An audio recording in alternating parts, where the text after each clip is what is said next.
Hello everyone, PolishLynx here. Let's continue the amazing story of Narcissu. Oh, what a good girl. We finished it all. Well, really I don't like broccoli. And One-san is... I didn't introduce myself yet. Did I? I'm the helper that just got assigned to you. As I answered, I opened up the certificate and showed her. A child of this age, it might have been pointless, but showing the person now was a sad thing here. So, treat me well from now on. And me too.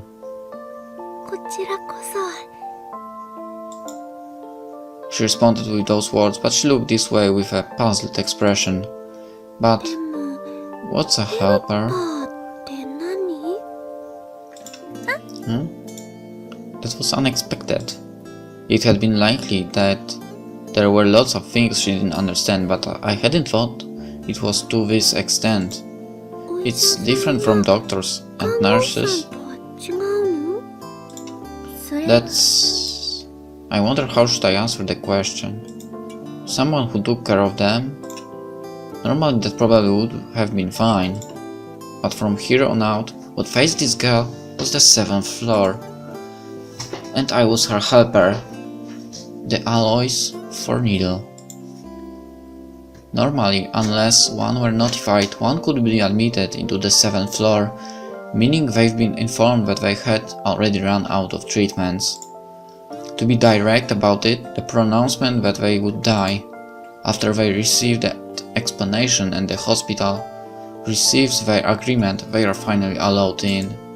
And that was exactly why in many general hospitals, hospices were not offered to children. However, Nello's were different.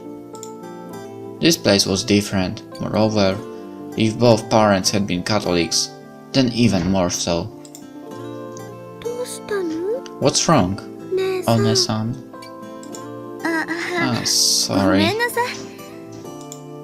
While thinking over that question, what is a helper, I had fallen silent. Yeah, well... It's something like a friend. One-san is... mine? Yep. So, say whatever you want without holding back, okay? Quickly I began cleaning up the tray that the girl had already finished eating. Sorry. It's fine, we're friends, so don't be so reserved. I continued speaking to the girl who was still acting reserved. And besides that, I'm happy. Why? You see, from long ago, I wanted a friend from another age group. I also wanted a big sister. Oh, can you decide it? As I spoke, I held out my hand. So, treat me well here on out, okay? Me too. The burning sunlight and the sound of cicadas, the hand I touched for the first time, was warm. A summer day which would soon transfer to the 7th floor. And so we became friends.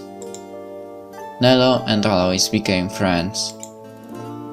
A few days after, as usual, I headed to the girl. Hot. As the early cicadas began to call in earnest, today again looked like it would be a hot day again. Good morning. Good morning. The same as yesterday, she lightly raised her body on the bed and exchanged greetings. Just a little bit she seems to be lowering her guard, but still, somewhere the girl was reserved. Did the morning temperature check finish already? Yeah, it was 36.5 Celsius. And yes, that's how you should show temperature in games. 36.5 Celsius degrees. No one knows Fahrenheit. Okay, I'm kidding. But that's actually a great thing. You know, you have Celsius and in Fahrenheit. That's make it easy for everyone, actually. I see. Then there is nothing to worry about, right? As I answered, I cleaned up the breakfast tray. With that, until the afternoon, I ran out of things that I had to do. From the start, there wasn't much for helpers to do. Medical matters were the work of the doctors and nurses. At the most, it was on the level of taking temperatures and giving support in their daily lives.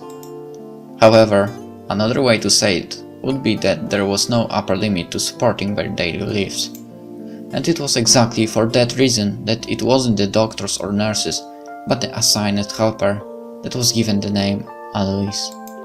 Well then, shall we go to the cafeteria? But I just finished eating. Ice cream. Ice cream. Is this hot? After all. But she made a complicated face and looked down. She must be thinking of something beside politeness. Don't worry, One-san is buying. And so, as if I were giving her back a push, we headed to the cafeteria. Since it was still morning, there was a scattering of people. Within that, we sat next to each other at a table. So, tell me whatever you'd like. Okay, but like I said, don't be so reserved. As I spoke, I turned to the cafeteria menu. Then, vanilla.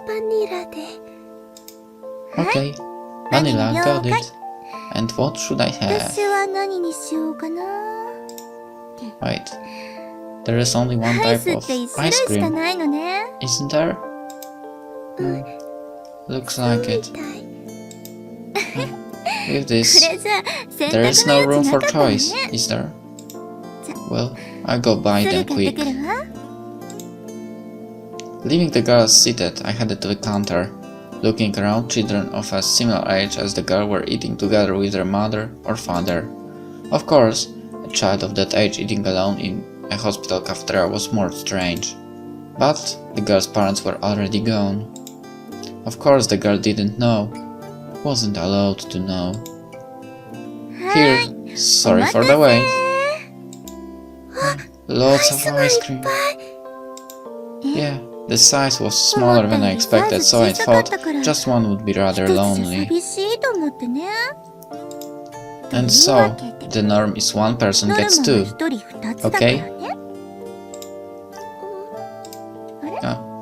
Is it that you don't like ice cream? It's not that. If mom sees me, she might be angry.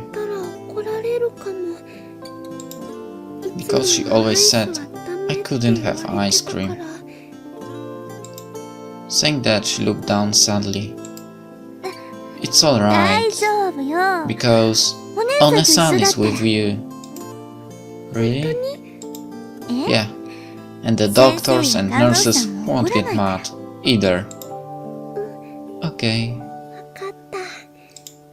And this time she happily extended her hand towards a spoon. It was probably a given, but since coming here she likely hadn't eaten any. However, someone of this child's age, there was no way they could hate ice cream or chocolate. While pondering that, I watched the girl eating, and after just a few spoonfuls, once again her hand stopped. What's wrong? Oh yeah, Mom. Lately she hasn't been coming to visit. Before, she came to visit me every day. I see.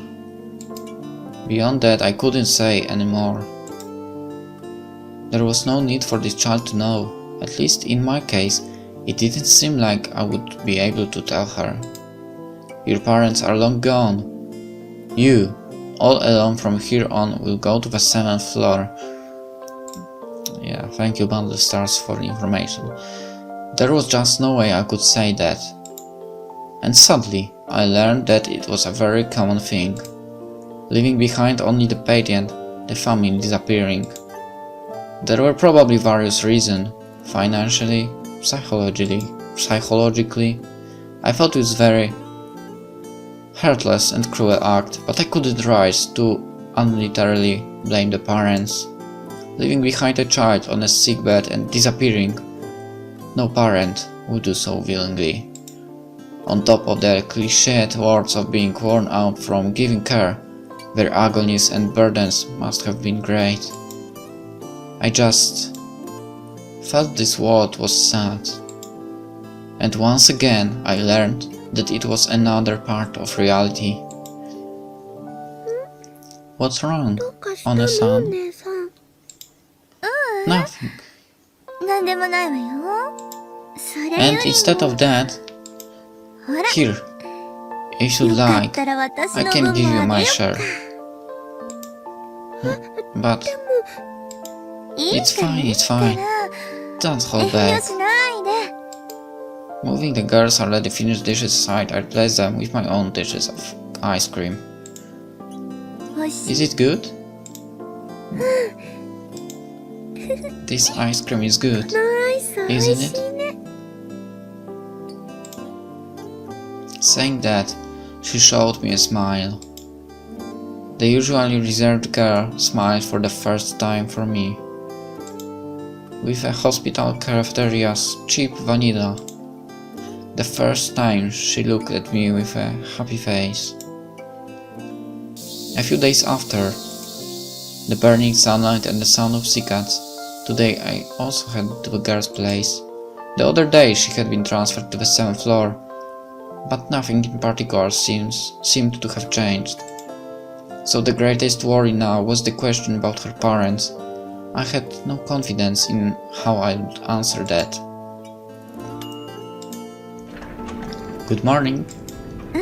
It's hot today too, isn't it? I exchanged the greetings with nurse friend. How is it? Already used to here yet? Yeah, originally on the 5th floor, it was a single room too, after all. The here that she spoke about was the 7th floor, and used to was, of course, not speaking about me. Could it be that you were together all night?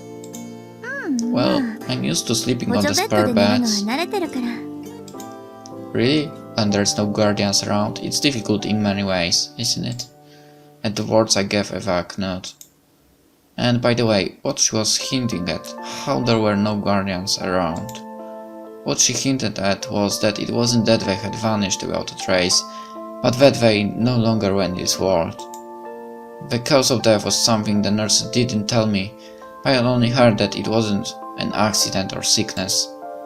The remaining possible causes of death were but one, and that was why no more was asked by either of us.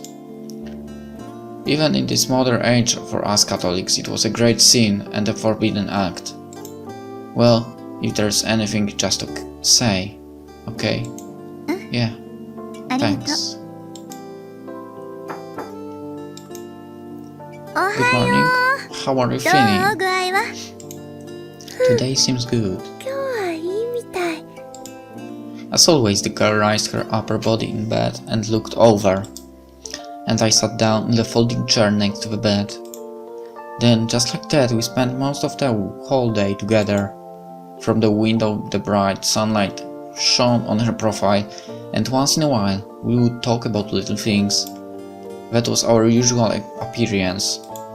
Today, the flowers are pretty too, aren't they? Decorating the windowsill were a number of small flower vases. In them shone bright whites and yellows. You know, a nurse decorated for me. I see. Isn't that wonderful? As I answered, I added water to the vase of yellow garberas while the girl happily watched my actions. From a glance, it was the scene of a common everyday hospital room. However, the truth was different. In reality, those flowers for the girl didn't exist. Since there are no relatives, there is no one to bring them. But at this hospital, especially for the 7th floor, someone always sent flowers. That was the nurses and us helpers, everyone on the floor sharing it. And when even that wasn't enough, some were selected from the flower beds. That was also another part of the job. Even for the people who had absolutely no visitors, it was a situation where we made it so that there were always flowers. Okay, interesting, very interesting. Let's finish this, and of course the story will be continued in the next episode. See you, bye.